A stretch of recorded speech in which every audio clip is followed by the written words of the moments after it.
Hello, Dr. Mantz. How are you today? Hey, I'm good, Jim. How's it over there in Australia today? Well, it's usually sunny here, but a storm's rolled in. It's kind of actually nice to have the rain. It's like a bit of a change. Oh, it's pretty dry where you are, typically? Yeah, it's like it's not as dry as Southern California. Like there's Hmm. some rainforesty and like just a bit green. But like they had like the big brush fires, so it does get pretty dry and like a lot of brush. But Got it it. hadn't been raining in a few weeks, and though it's winter here, even though it's May, it's like coming Hmm. into winter. So I could feel like the cool temperatures, and I guess these rains roll in every now and then. Oh, that sounds nice. Actually, sounds kind of delightful, actually. Yeah, rainy day inside. So it's May 5th, I guess May Hmm. 4th there, and here we are. I think this is the seventh week we've done these calls. So it's almost a couple months. It's really kind of cool that we've been doing this. Yeah, I've had a And lot of fun. okay, we're still in COVID crisis. Hmm. Um, I don't know if it's fair to say that this is wave one of the epidemic. Many countries, the number of cases have started to decrease, and they're coming out of some of the measures. United States appears is starting to do that as well, even though the number of cases is Hmm. high, and they've some of the models have been revised to reflect that maybe the number of deaths will be higher than initially thought. But either way, these things don't go forever, so hopefully we can open up again and get our economy back. So today, I guess it's like a bit of the same. I have some questions about, how do we keep dealing with these measures? Just how do we stay behaviorally and mentally healthy? And some questions about some of the, I guess like when you're inside a lot and you end up reading the internet, you get to see like a reflection of what the society is going through and like looking at whether it's seeing people who are protesting or mad at protesting, or seeing how people react to scientific experts, or talked a bit about conspiracy theories. So it'd be Yeah, I really mean, interesting to talk about that with you as well.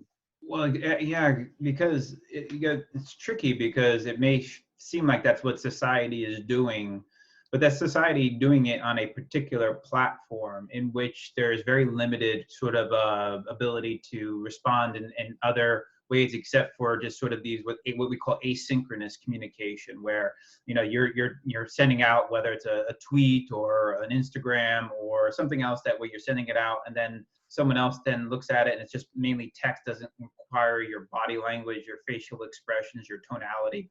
All of that is lost. And then someone else is then responding back. And again, you're not in close proximity to each other either, which also throws off a lot of the dynamics that allow us to be able to make sense of each other's words and communication. So that's what the idea of making sense of it is a lot of that is lost because we've been sort of constrained so severely, and using what are probably the majority of the signal of communication comes from is not really from the content of our words, but how we say it. And that's lost on these mediums oftentimes. Why we're doing like Zoom now is that we gain some of that, and you don't get all of it back, but you gain a large majority, so we can actually sort out, like when we're in conflict. And particularly, that's where I think we're struggling a lot right now, even from both like an interpersonal, like if you're having within people that are not in your immediate surrounding that you communicate with, or also on a larger national level as well. And I think this is one of the problems, and one of the influential factors I don't think many people are discussing that's maybe contributory to the polarization effect. I mean, there are many others, but these are some of the other ones that are really major that I think we need to really put our attention on and figure out ways to overcome. Yeah, I think we can have one of these calls where just in general we talk about technology, but I don't want to make it this one. So maybe Sure. like we can go into this like a little bit further. And you mentioned to me that you're starting to see like a bit of more regression or magical thinking in people during this time. Could you describe like what that means and why you think we're seeing it more of it now in the pandemic? Yeah. The it just is something I've been seeing with people I'm working with. I still have my clinic is open right now, and so we're still seeing patients. And then just seeing it around, just noticing it when whether I just started going more on Twitter and just watching that kind of thing, and you can see how you follow certain people, how they're tweeting and what's going on there. It's oftentimes when we start to feel it's the level. One of the reasons, there's many factors, but just to keep it simple, one of the major ones, as we become more insecure, and that's a lot of that is doing because, again, we have an innate need to have connection. A lot of the way our brain and mind have evolved over history is to be in groups, is we're a tribal species and all that. So when that's kind of cut off, that remember we talked about that panic grief system, and a lot of that is dealt with a sense of deep insecurity with a lot of people. So when you feel insecure on a very, very deep level, it resonates with the parts of us that may have not been fully processed, whether through neglect or punishment when we were younger. And what happens is then that resonates with those younger programs, and those programs, I think we've talked about this in another session, where there's different programs that come forward. Like, for instance, how I am right now in front of you is not how I am with my wife when I go home for dinner tonight.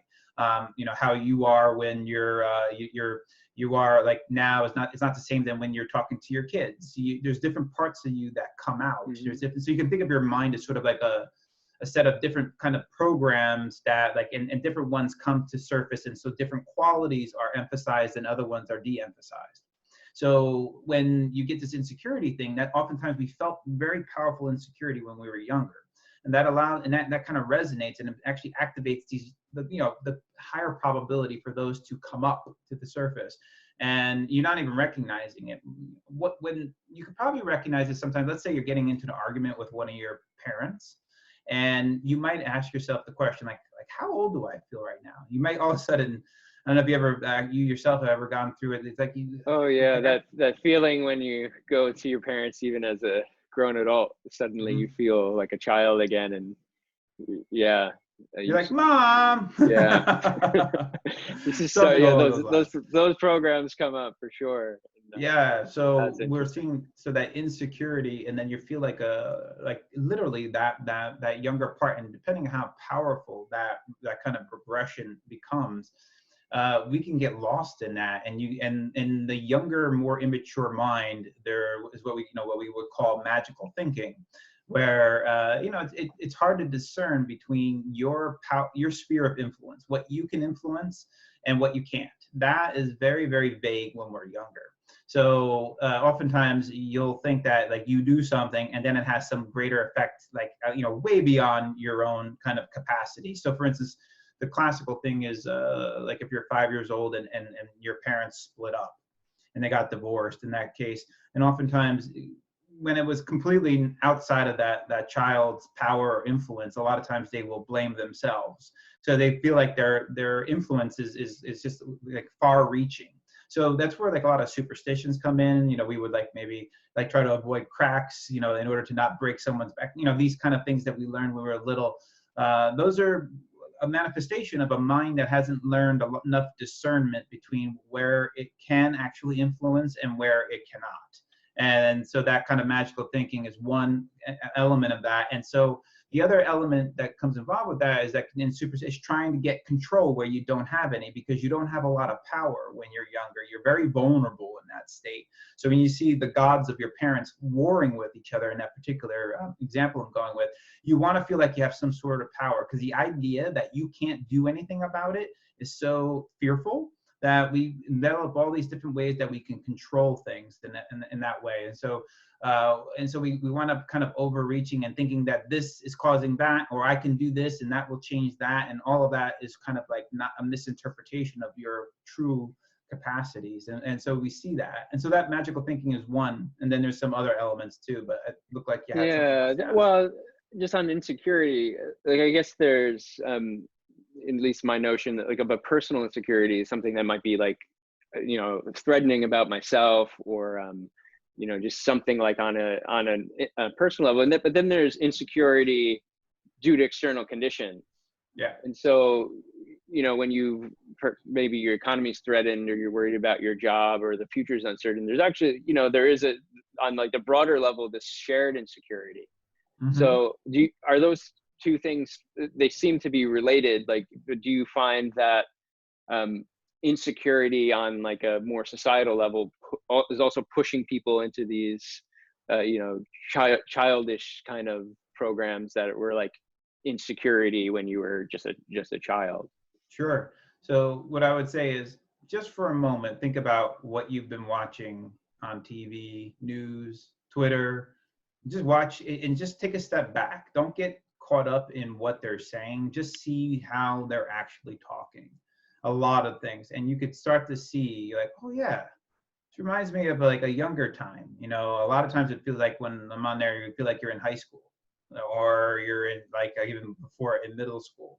You can get to see how this sort of insecurity and these sort of more like very much more regressed behaviors are happening. So the insecurity on a group or systematic or a large, you know, whether even global level, certainly will impact us both on a systematic level in the way that we formate groups, and also on the individual level. So both interpersonally, we can, because of our mirror neurons, if you start to feel more insecure, and I have like we have a pretty decent bond together as being like good friends, and or someone else that you love, and something along those lines, and then you see them getting more insecure, it's going to impact you. You're going to have that, you have this natural mirroring response. And then if you yourself are feeling a little bit, it can kind of have like as if you're a choir, and one was starting to say, you just start to throw a certain note, like ah, and then someone else hits the same note, ah, they have a resonance together, and they amplify each other. And so there's this capacity for us to kind of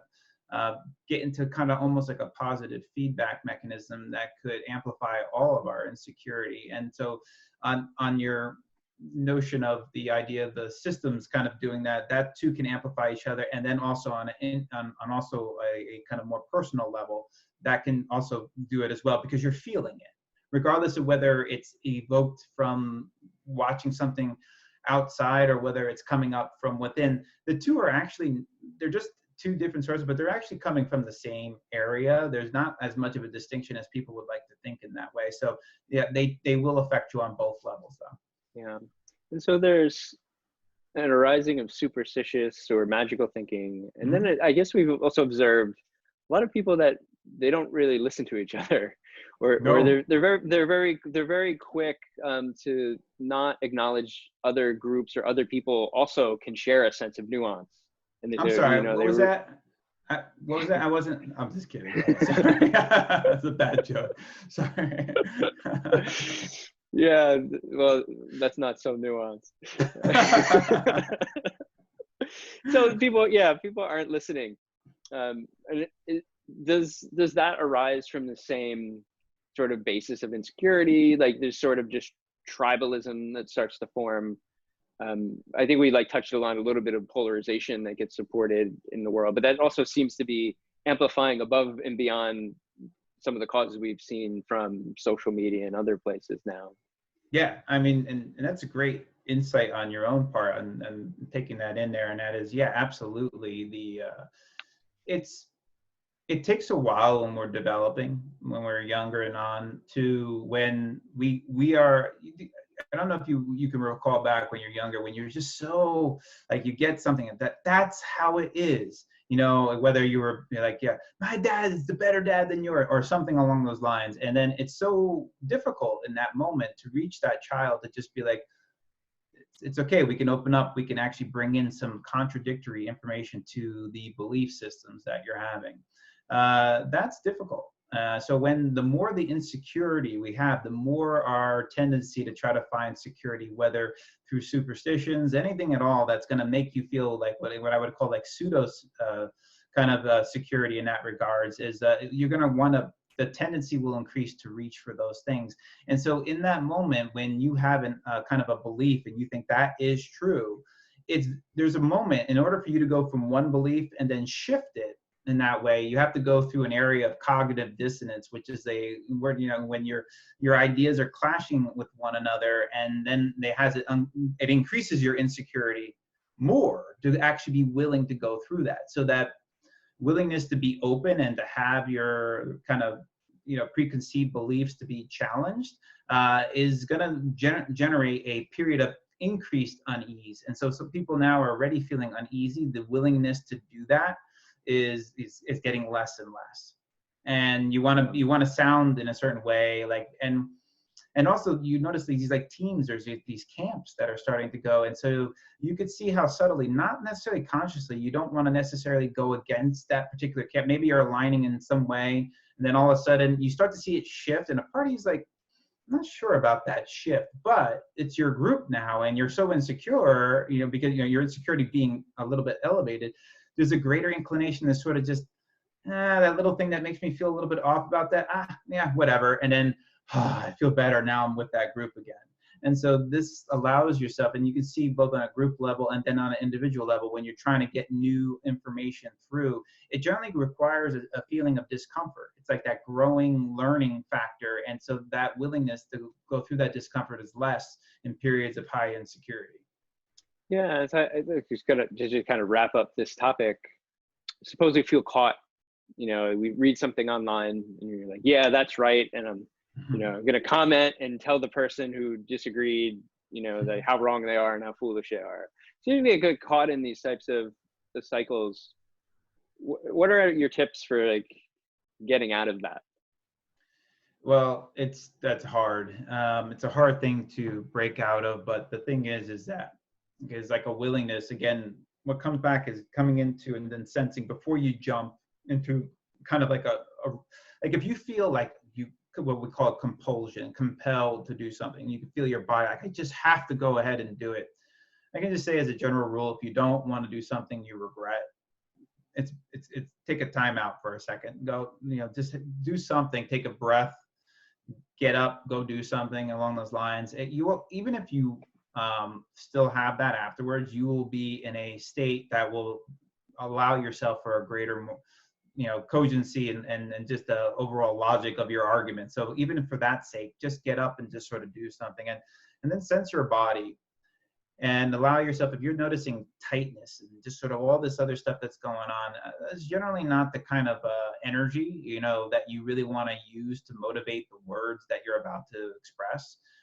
You want to be able to notice that when the body itself, even when there's anger, but it's a kind of a positive anger. There's a difference between like a negative anger and a positive anger, but in the positive anger, you're not feeling that kind of tightness and everything like that. It's more like just, it has a power and an energy, but it's not like bullying you. It's not forcing you to do something. It just has this vitality inside. So even with that can allow you to write, and you could actually, you're not being bullied by it. So if you won't feel compelled with that kind of assertive type of positive anger thing. But with the kind of more negative kind, and the kind of like when you're getting compelled and thrown, if you're feeling like, I have to write it now, well, now you're actually, what you're doing, not only will you probably write something that you don't want or like afterwards, or possibly worse, who knows, there's a lot of consequences for the things that we put out on the internet, but you'll be also reinforcing the loss of your own freedom. Because if you reinforce something that's compelling you, that's going to come up again stronger. That's just the rule, like of just basic classical conditioning, and you're allowing yourself to kind of to go into the. So you have to ask yourself, what's it worth? Is it worth my freedom? And so that would be a couple things that could be helpful to just kind of help you to kind of just and sense into that more, where you're doing, and just give yourself a little time. Maybe talk to someone else about it first, because that, how many times do you get like really angry and then you talk to someone else, a couple other people that that you actually value their opinion, but maybe they're different than yours, and then you're like, oh, I'm so glad I talked to you before I wrote something, or because I was about to do something really, all right, thank you, I appreciate that. So those couple things may be helpful for a person. Oh yeah, okay. So a bit of recognizing that feeling of, hey, I'm acting out of compulsive, like sort of this angry, I want to get this out. And then realizing that that's not serving you necessarily well, and then also talking to others a bit about it, at the very least, might calm you down, but it also could change your mind, or just change your viewpoint. And I think like some of the stuff about like the consequences, sometimes it's like, okay, maybe you were right, even if you were not, but you just were hurtful towards someone, and like with that, really something to be proud of or helpful in the world. There's probably not, and it's very likely to change a person's mind anyway. Yeah, and just to add just a little bit to that, if you I don't know if you've noticed this in your own environment, but people are more, because of the insecurity, because of the stress. This has been stressful for, even when you don't realize how, like, a lot of people are insensitive to their body's own kind of stress level, but with all this uncertainty, there's going to be more stress. So you're just going to be more, in general, if you haven't noticed, people being a little bit more sensitive. So that little bit of thing that might have been maybe it dinged someone a little bit before all of this stuff, that has a lot more weight now. So yeah, you want to be even more, because everything has even greater consequences now if you haven't recognized, especially if it hurts someone else's emotion. That can be a lot harder to heal in this moment, because everything is like, I would say there's like a low to medium grade inflammation depending upon where you are. And so just even a little slap can hurt pretty badly. And so we have to be very cautious of that. You know, we don't have the proximity to our communities and like the physical closeness that might diffuse some of that builds up. Instead, we're kind of just locked in apartments or houses and just ruminate on these things all the time. It can't be so good. Absolutely. Spot on. Yeah. So I guess like the next topic, which maybe a little bit connected to the last one, is kind of the notion of trust. And this comes from the observation that our trust, whether it's in institutions, the government, media, community, experts, science, seems to be changing, and different people feel different ways about that. So I guess from the mental wellness point of view, like what is trust? You know, where does that come from in a person? Do you see changing attitudes towards trust?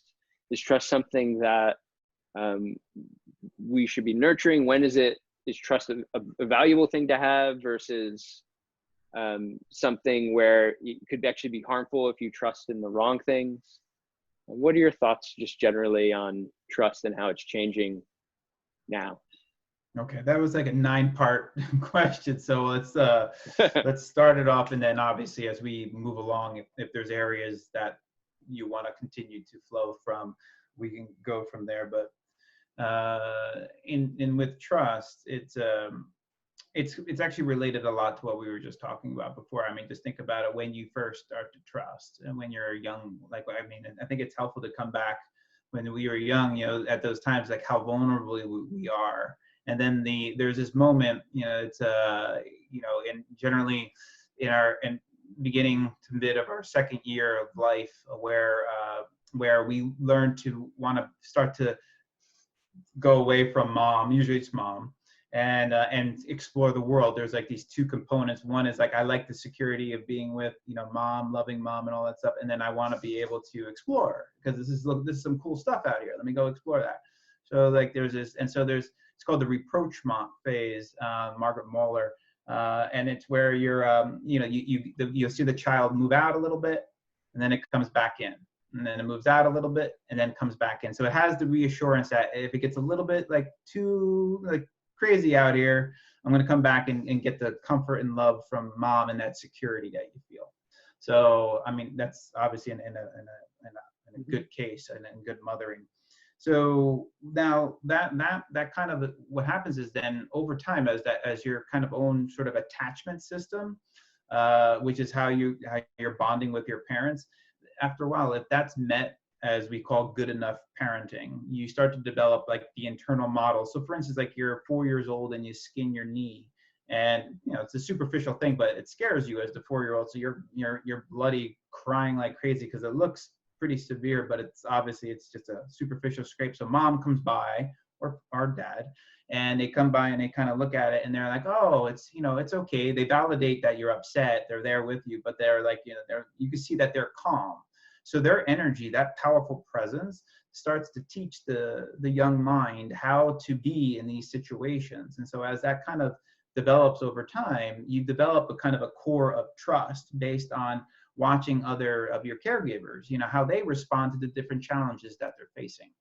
So, you know, that's where, like, you know, the beginnings of trust. And then if you've gotten that so-called good enough parenting, that would be allowing you to develop a kind of a greater resiliencies to the inevitable insecurities and challenges that we'll face in our day, based on the early models that you got from, you know, your early, you know, kind of developmental days. So that kind of helps set up the kind of on the biological and psychological sense of trust in all of us in that case. And that's where we see a lot of times, obviously, a person was traumatized or something else, where, or neglect, where the person has a lot less trust in general, and that's kind of, you know, engendered inside the body. So that kind of a attachment.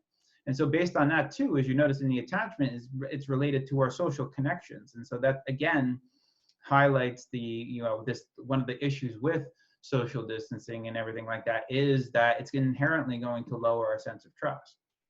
It's just going to do it. That's why. It's, you know, because we don't have that. And the number one thing is, what do we like most when we're really insecure? Most of the time is someone else to be there and someone else to put a hand on there. The sense of touch is the primal sense. It's the first one that comes about, you know, in utero, you know, when you're developing. And that sense of trust is the most primal thing. It's the most reassured. You know, we can't always trust our eyes and ears, but the feeling somebody like that. And, you know, it's so important and so automatically allows your body to kind of, whew, okay, I can relax. There's even studies that show when you have like a loved one holding the other person, as opposed when they're not, they can tolerate greater and greater amounts of pain. You know, just having the, you know, and the only difference was whether the loved one was present touching them or not. So it has a great impact on there. So there's many ways that this kind of affects just trust in general, but I'll lead with that, and then you can kind of follow through on any of the subcategories you brought up before. Yeah, it was interesting when we first arrived in Australia. It was the beginning of the quarantine here, and probably around the beginning of a lot of the shutdowns that were, you know, started worldwide. And I think there was a general fear that I noticed in crowds of people, you know, people avoiding eye contact, and you just weren't sure if someone, you know, was going to carry something and didn't want to have that social opening.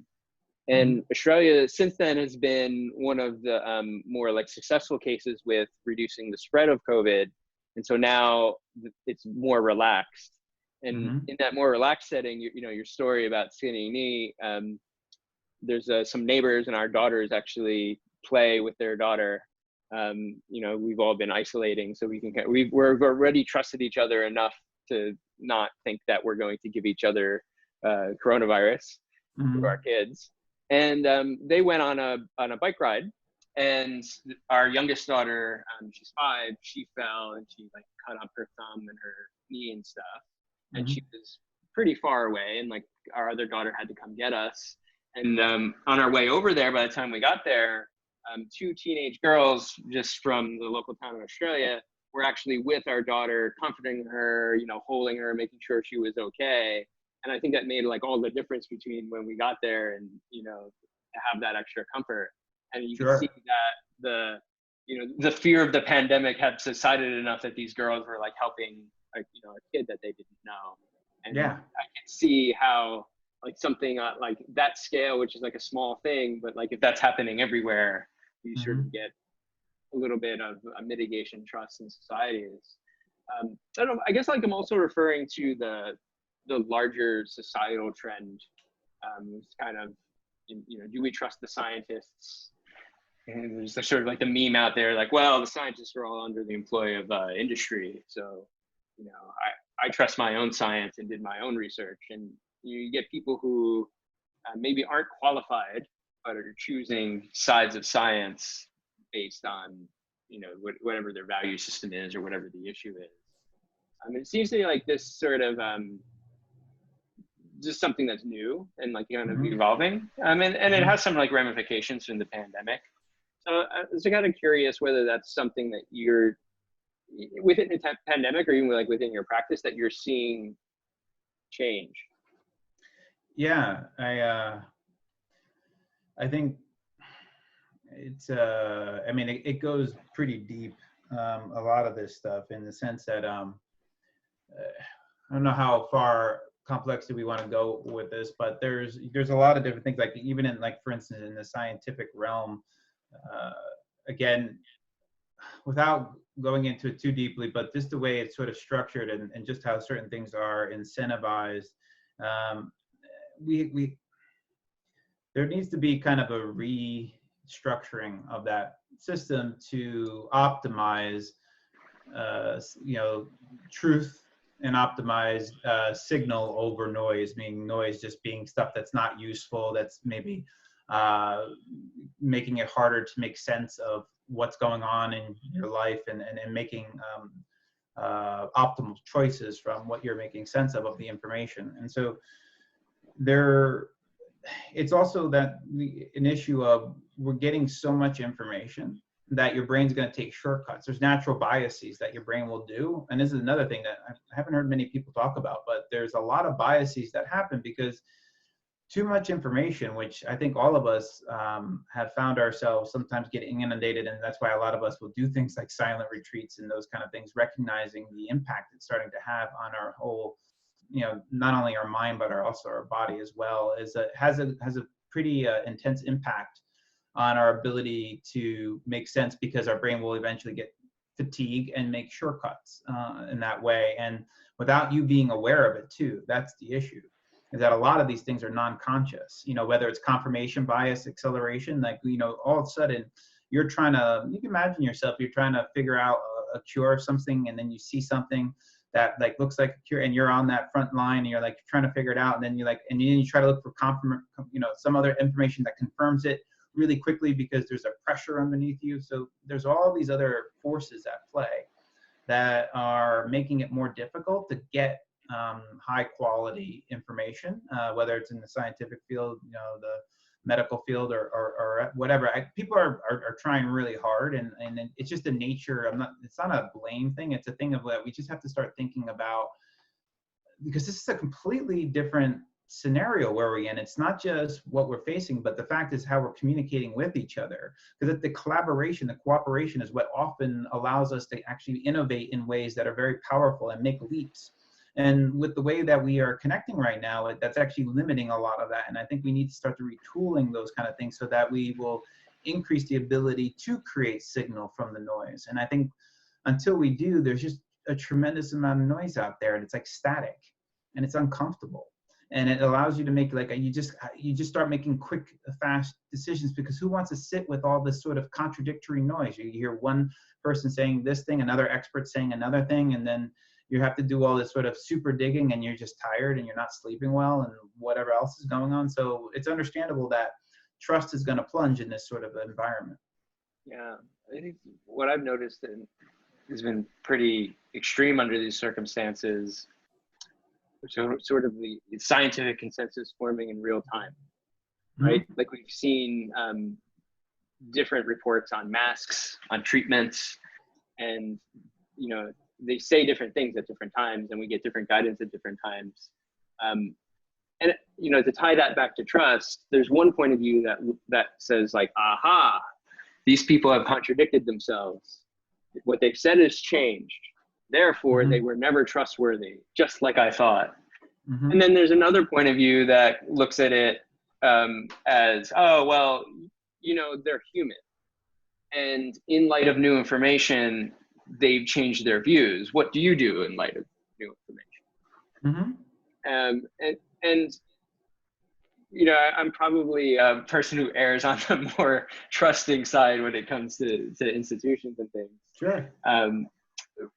But I feel this kind of movement of, hey, what a lot of the things that we really thought we could rely on, whether they're crumbling or not, there's also a just general distrust in them that seems to be forming.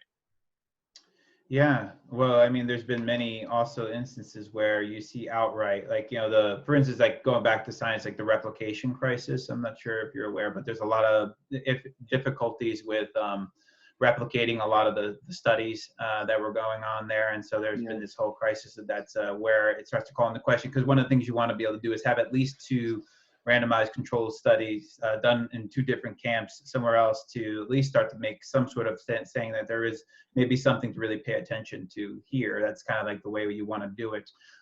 And that has become extraordinarily difficult, and that's been a huge problem. So then you start to lose a little bit of faith in the studies. I mean, that's been something that a lot of people are in that way, and that's one of the has been the bedrock. And then, the idea of, when you start seeing, you know, who's funding the studies and how those studies are done in one way. So there's a lot of different things. And again, it's not, I don't want to bring out the point like there's sort of like this intentional kind of thing going on. It's just that we are influenced. Most of our decisions are influenced not by our conscious decision making. That actually comes up from within, and a lot of biases are triggered. You know, even the bias of reciprocity, like someone does something good for you, and then you may just sort of wiggle a little bit to kind of like, yeah, I don't really quite agree with them, but I don't want to make them look bad, so I'm going to say I agree with them anyway. That stuff happens. I mean, that's just the nature of being a human person. And so you really want to just be able to it's a really difficult situation. I just think we just need to pay a little bit more attention to the different factors that are making our biases, you know, larger, and how to work with that. How can we reduce that and be willing to say we're wrong when we're wrong, when we're not accurate. I mean, that's another thing too, is you notice when that blame comes in, that's so powerful, as you're sort of mentioning, like when people shift and you see all this blame.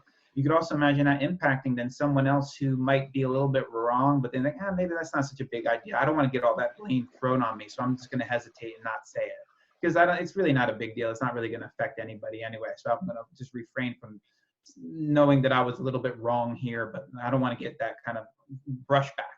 So these forces do impact the way we are, and you know, it's not like some really malicious intent is going on there. It's just the different things that are pulling us, all the different things. It's complicated, and it makes it hard for us to make sense of it all.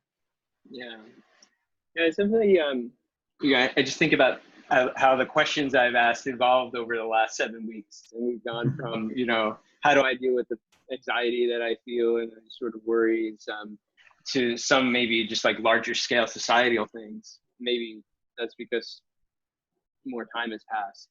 And we're reading more, but it's less like event based, and it's more about like, well, what are like big ideas that are happening in the world, and how are they affecting, and like what do like longer term futures look like. So I don't know, maybe that's sort of the state of a long term quarantine. Your mind gets pulled in this like meaning making direction.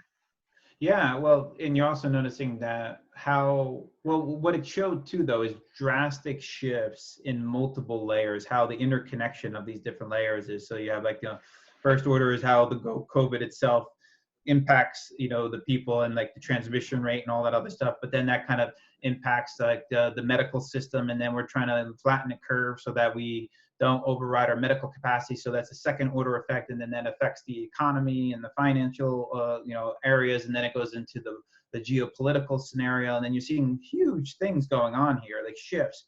So it makes sense. And we're home, a lot of us are home with, and disconnected. So we're all connected to the internet going, back and forth. So we see these first, second, third, fourth order effects, and we're seeing major shifts in all of these. I mean, like just look at the economy and what it did, as in that regard. And it's just so it's understandable that we're having these sort of kind of thing. And we also recognize how complex it is. And because of that complexity, a lot of us, because it's so uncomfortable, we generally take shortcuts, whether we're conscious of it or not.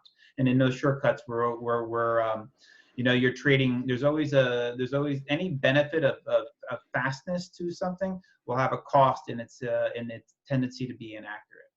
Yeah, I heard this idea about biases, that even if you're aware of the bias, that doesn't help you really from falling victim to them. So you kind of gave one tip already, which is look for shortcuts in thinking. Mm-hmm. Right? Like you see a headline, maybe you have some confirmation or other bias that you want to believe it or disbelieve it, and you just leave it at that without learning anything further. Maybe that's like one indicator that you're falling victim to some bias.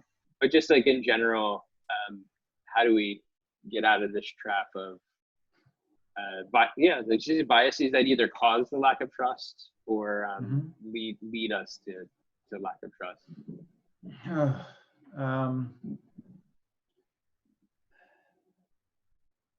It really comes back down to really, because it's such a complex question that could be done cognitive level that I think wouldn't really hit home. I think it's better to go more direct in the body, and that is, you know it, because that's one of the cool things why I like going back to the body, because it has the non-conscious processing going on there, and as you get better at sensing your body, the better you can actually come up with answers to very complex questions. And so when your body feels unease, when it feels off, when it's tight, by just sort of sensing that and noticing that unease and being kind of getting into better at listening your own body, it will start to tell you when you're kind of, again, like we were pointing to with the compulsive thing, when you're starting to kind of go in a direction where you're starting to close down, where you're starting to become more rigid. That can be felt, and that can be felt fairly quickly. And when you are starting to become more like, oh yeah, there's more insight, there's more understanding, there's more learning, there's more accurate, there's the aha. And like, these things called interjections that your body, it's the closest thing your body can do, communicate to you verbally. And that's like the oh, or or ah, or aha, or these kind of like partial almost words, yes and no. And so as you start to listen to that, that can help, because our minds are very noisy right now. They kind of are somewhat in correlation with the noise that of our environment, our informational ecology. So by going back into the kind of, your sensations of our body are much slower than the thinking in the mind. This is like the wind. This is like kind of the ground. And so you can kind of just allow that. And that can start to give you feedback to help guide you in this very complex terrain, and allow you to do that. And it takes practice, and you do, there's many ways to go about it, where we can go into maybe in another session, but by coming back where you're feeling that, and then touching in, and then again, coming back and reaching out to others that you trust, and making sure you stay connected to a couple people you always trust, and keep that open for you, and especially people with slightly opposing opinion of yours. I think it's a good tie-in to just one last final topic to wrap up, which is around habits, like what makes habits so hard. And you can tie it to the last topic by let's pick something like the news. So the consumption of the news, that as I go into my body, I can sort of feel a few different things. So I can feel like the pull of like, yeah, they're right, they're wrong, or also this sort of like discomforting feeling of, why am I getting pulled into this? This doesn't feel good. Actually, there's a component there, and I've tried for a long time to try to cultivate a healthy habit around news. So is that a possible thing? And like when you get into, maybe this is like a bit of a nuanced question too, you kind of get into habits that are dual-edged swords. Like there's some parts of them that are positive for you, but maybe either too much of them or something about them, could be long-term negative. How can you approach those types of habits? Because like news is like kind of complex. Like maybe another one might be like running. Like for long distance runners, you get to such an extreme where you're sure maybe you're healthy, but if you're putting other things out of priority in your life, or you develop some health issues, whether it's like heart issues or knee issues, because you need to do a 50-mile trail run every week. But yet there's part of that habit that is tied to something that maybe is keeping you healthy. How do you maneuver those types of things? Sure. So let's take which one you want to take first, the running or the news? Let's do the running. It's change so in a little less heavy. Yeah. So what you were talking about is that the runner actually who is running, but maybe running excessively, and maybe it's kind of getting compulsive, and then at that point it's losing balance in other areas of the life, where it becomes basically an avoidance strategy, rather than just it started out healthy, but now it's become also an avoidance strategy. So when you're doing that, there's a couple of things. One, on the biological level, is if you're kind of overdoing it on your own body, is like a good question is like, how do you feel about an hour after you do any type of exercise? Sends into your body and see if you're feeling kind of like worn out a little bit by it, your energy is a little bit lower, then there's a good chance that you're probably kind of overdoing it a little bit. So you can kind of sense into that. So that's a good little rule of thumb to kind of work off of, because I often work with a lot of clients who get into the situation of overtraining. So that's one of the ones, the kind of rule of thumb I give to people is just sense in an hour after you work out. How do you feel? Do you feel a little bit dizzy, lightheaded, that kind of thing? Do you feel a little bit weaker? Those kind of things. Then you're also sensing for yourself. Again, it comes back to when you're starting to run and the motivation's kicking in, when it becomes kind of compulsive, it has this sort of a pressure in it that's uncomfortable. And if you pay attention, if you're able to, like before you're about to run, maybe while you're running, maybe like you start to feel like your normal running was like 5 and all of a sudden now you're pushing it to 10, 15, whatever it is, maybe even in the middle of the run, but these check-ins that you can do. And I mean, if you really want to lead a healthy, balanced life, and then that's the time where what the information you get from your body, if it feels out of balance, if it feels unease, if it feels like there's a push, a tension somewhere in the body where it just, you could feel it's off. And there's, in that way. And then you have the opportunity, whether you want to bullshit yourself or you want to be honest. Do you want to just keep doing the things that are going to continue avoidance and then further put you out of balance until you get really something sick, whether on a psychological or physiological plane? And, that's difficult. I mean, it's understandable. And then ask yourself if that compulsion is there, and you can do is like, what is it that I am avoiding? If that's there, because generally that's what, when you're doing something in that case, what is it? And then being the willingness to kind of face it and just write it down, not judge it. That's the issue, is that people are hard, I think, disincentivized because our brain overvalues punishment as a motivator. Oftentimes our inner critic is just so harsh. And one thing is for sure is that, when we look at conditioning, is that if you're going to keep punishing, any kind of animal, including ourselves, like especially just this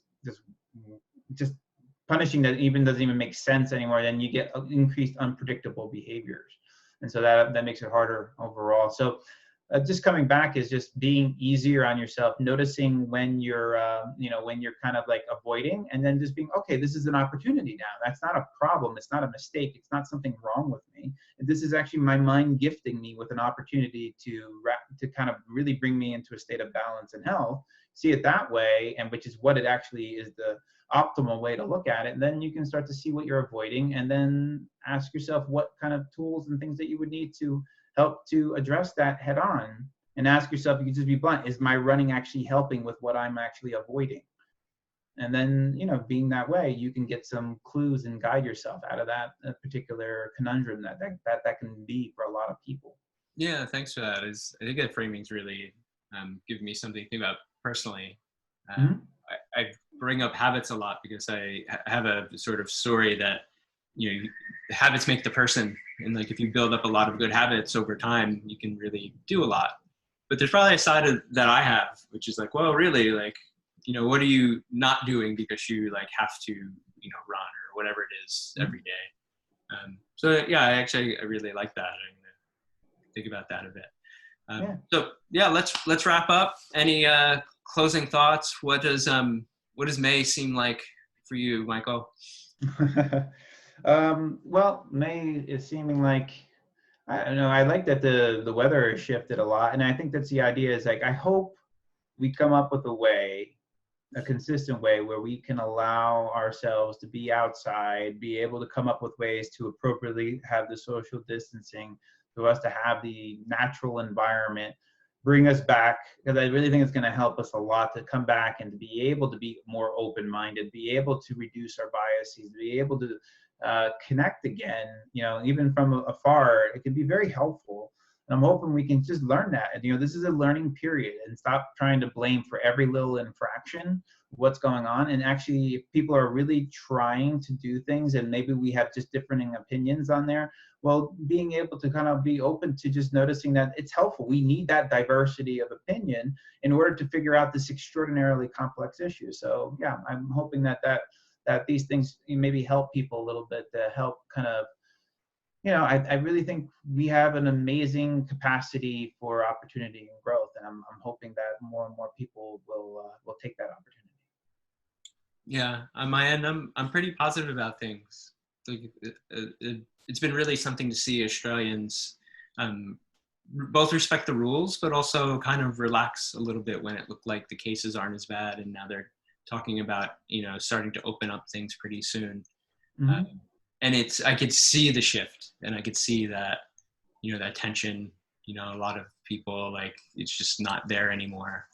So I think as the rest of the world also gets a grip on things, I feel like very positive that it'll trend in that direction. And yeah, in that way, I am an optimist, and I think it's just things like this and other people who are out there that are really trying to help them. And there's a lot of really wonderful things that are happening out there too. So I mean, it's that's what we want to continue to emphasize and support and reinforce. So anyway, it's been a pleasure again, Jim. I find these very meaningful and helpful. So again, I appreciate their time.